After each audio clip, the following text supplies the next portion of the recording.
It's May 23rd, 1701, and another remarkable event is about to be uncovered by Arion, Rebecca, and Olly, the Retrospectors. When the hangman's rope broke and Captain William Kidd fell to the ground with a bump today in history in 1701, he might have been thinking he'd been given a long overdue and quite literal break.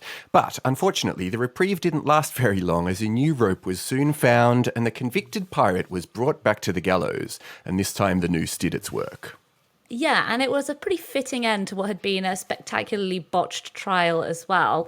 Captain Kidd, obviously now a bit of a byword for piracy, but a lot of apologists out there are many of them, will say that he was never actually a pirate and that he was instead spectacularly stitched up.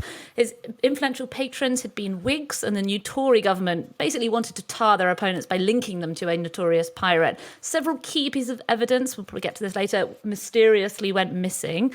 And several of his former crew members committed perjury in order to press the case against him. In fact, clearly realising the trial was a sham, during day 2, he told the court, "I will not trouble this court anymore, for it is folly." And indeed, he did proclaim from the gallows to the lively crowd that had gathered at Wapping that he was an innocent man. But his defence to being an innocent man was essentially, I'm not a pirate, I'm a privateer. And I must say, looking back on it from 2023, there doesn't seem to be a huge amount of distinction. No. But the difference was, in the late 17th century, being a pirate was going off on the high seas to plunder for yourself. Being a privateer was something done with the approval of the government. Governments issued privateering licenses, effectively commissioning captains to hunt down enemy merchant ships, so long as they gave the Admiralty a share of any plunder. Without the license, you were a pirate. So, like many pirates or privateers, depending on which side you're going to fall down at the end of this, we don't have a lot of biographical information about who exactly Captain William Kidd was. There's a baptismal record from Dundee in 1645 of a William Kidd, who was the son of a ship's captain called John Kidd, which is possibly/probably him, and if so, it would make him 56 years old on this day in history. He probably went to sea pretty young, as was very common at the time, but he doesn't really show up in the historical record until 1689. Yeah, he was known to be a very skilled swordsman, a fine seaman, and evidently a person of some charisma. He eventually ended up serving Britain and was sent to pillage French settlements in the West Indies.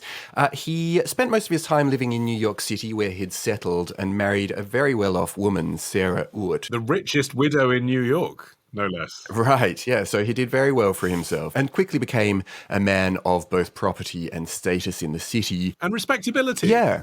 So he had this reputation, both genuinely because of his skills at sea, but also because he literally lived in a huge house in New York. Everyone knew who he was, part of high society. And then he arrives in London in 1695. He's 40 years old. He is established.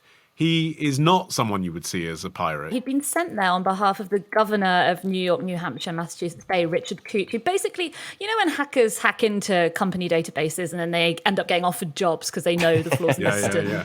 He's a white hat privateer, wasn't he? Exactly. This governor basically offered him a job as pirate antivirus. His targets were several notorious pirates, including his frenemy, a guy called Robert Culliford, who he'd had a few clashes with before. He'd also served on the same ship as him before. And Richard Coote, the governor, clearly had enough confidence in Kidd to front £1,000 of his own money towards the £6,000 outfitting of Kidd's massive new 34-gun ship called the Adventure Galley, which was being built in London, and that's why Kidd went to London to sail off in it. And legend has it that as the ship sailed down the Thames to begin its pirate hunting voyage, it failed to salute a Royal Navy yacht it passed, which was the custom. The yacht was offended, and the crew fired around to signal their displeasure, to which the crew of the Adventure Galley responded by mooning the Royal Navy yacht, slapping their buttocks. But despite the elite backing, the expedition was a total disaster. He had set sail for Madagascar, which was where he expected to find the pirates he was targeting. But on the way, there was an outbreak of cholera on the ship. There were also unexpected leaks. And when they finally arrived in Madagascar, the pirates weren't there, meaning neither was the much-needed booty. Morale was rock bottom at this point, and so were funds. It was very common at the time for sailors to not receive any pay at all, so they really lived off of the booty. So the fact that they weren't getting any loot was a serious problem. And this is when it started to go a little bit off the rails. There was a gunner on the ship called William Moore who saw a Dutch ship in the distance and he wanted to fire on it. But because, as Kidd would later argue in court, because he was a legitimate privateer, he was not permitted to fire on a Dutch ship. That wasn't part of his commission. And apparently during the row over this, he then struck William Moore over the head with an ironclad bucket, which caused him a fatal head wound. We've all been there, disputes at work. Still, though, his mission went on. He actually soon arrived at his biggest prize on January the 30th in 1698. He totally hit the jackpot when he captured the Quidar Merchant, which was an Indian ship that was carrying silks and muslins and gold, silver, jewels, all of this stuff that was estimated to be valued at the time at about £75,000, which would be about 9 million today. And it also had on it a French pass. Yeah, basically they had a pass from the French government permitting them to travel under its protection. And, the status of the ship itself was unclear. It was owned by an Indian. It was being hired by Armenian merchants, and they were under the protection of France. And so all of this by Kidd's, at this point, quite strained logic, he was under a lot of stress, made it a French vessel and therefore fair game. That was in his commission. He was basically French. Let's jump on board. I mean, it was a good opportunity for him, not only the silver and the jewels and all that, but enough to pay off the crew and get them off his case. I mean, he must have been worried that they might kill him in the night and still leave him enough so that all of his backers in London would double their money. So, this, after a year of being at sea, is going to be feeling quite good for him, right? This is good news. Well, I mean, mistake number one was that quite a lot of the cargo on the ship was owned by a prominent politician at the Indian court. And the emperor, Aurangzeb, was outraged by the loss of this ship and all its cargo and demanded compensation immediately from the East India Company. So that already has him in yet more hot water.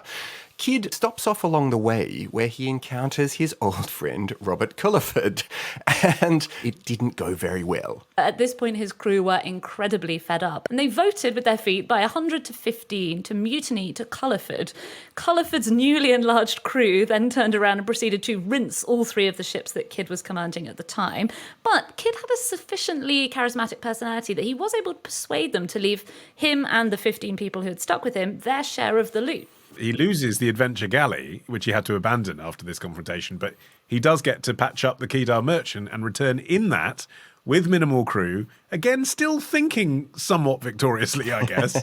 But what greets him when he gets there is, whilst he was away, Parliament in Britain had passed the 1698 Piracy Act. He's kind of public enemy number one. No one wants to admit that they backed him, and he's chucked in Newgate Prison. Now the Tories are in charge, and they basically want to get him before the Commons to testify against their political opponents, the Whigs, who had financed his journey in the first place. But unfortunately for Kidd, again, Parliament had just broken up, so he was chucked in prison for a good year, kept in this terrible prison in solitary for all this time, just waiting for the opportunity to get up in court where the Tories want him to say that he was sent by Whigs to go a-pirating, and he has other ideas. He's like, I'm not a pirate. This wasn't a mission of piracy. I was authorized by the king to go out and do exactly what I did. But because he was no use to the Tories, they just basically turned him over to the Admiralty and said, oh, well, good luck with your prosecution then. Yeah, and I mean, the key piece of evidence was that French pass that the Quidar Merchant was carrying. It had mysteriously vanished.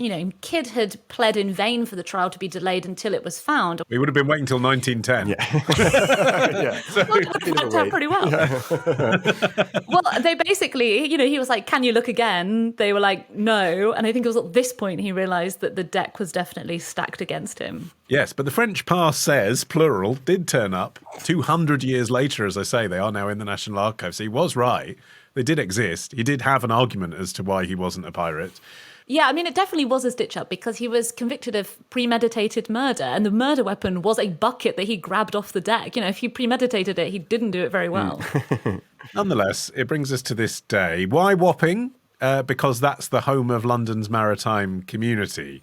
What did they do with his body afterwards? Display it, tie it to a stake, let 3 tides wash over him, which was the custom, and then take it down by boat to Tilbury, where he was squeezed into an iron cage, suspended overlooking the Thames as a warning to other would-be pirates. And we've talked about this kind of thing before, what do they do with the bodies after they executed someone? Oh, they strung it up as a warning. And I suppose, in my mind, I sort of imagine that being for a day or two. But no, his rotting, stretched cadaver was there for like 600 days. I sort of half wonder whether it's just a kind of job shirking business of people going, look, we'll clear him out tomorrow. It's been like 2 years. Just tomorrow it won't matter. One more day. I just think after a month, you've all got the message. Yeah. You know? I bet there was a lot less mooning of Royal Navy yachts. Tomorrow. The record could be pressed onto thinly coated cardboard, which was then printed out as the back of a cereal box. Love the show? Support the show. Patreon.com/retrospector. Part of the Acast Creator Network.